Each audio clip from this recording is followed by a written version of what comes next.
against the full force of a cyclonic swell. Even a jet ski was no match for this. Will and Jack Martin were thrown into the surf off Currumbin, their first day on a brand new ski. It's lucky their only injuries were a couple bruised egos. It's never ideal. Spit spewing, I got it on camera. There was a fleeting moment of panic there for a bit, but I think once we saw the ski on the beach, we just jumped back on it. Only experienced surfers braved the waves at Burleigh, but getting out was half the battle.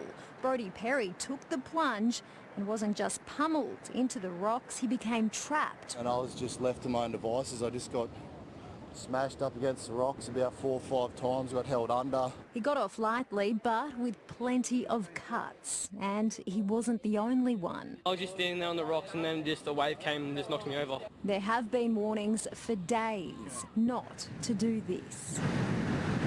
But small children took huge risks. When you get a lot of cuts, it's just normal and you don't feel anything and you just got to man up, you know. They were warned by lifesavers, but even then,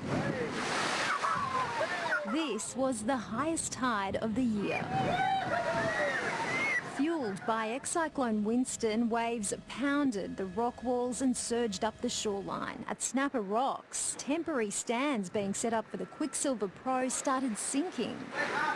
With all Gold Coast beaches closed, surfing was a spectator sport. Yeah, it's pretty gnarly. I mean, I don't know if I'd go out there.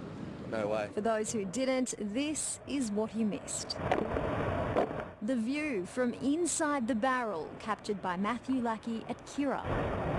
The surf is one thing, but this wind is really picking up. You can't even stand here without getting blasted by sand. The sand, the eyes, the feet, the back of the legs. Crazy. I feel like I'm going to blow away. The wind, at least, was ideal for kite surfers.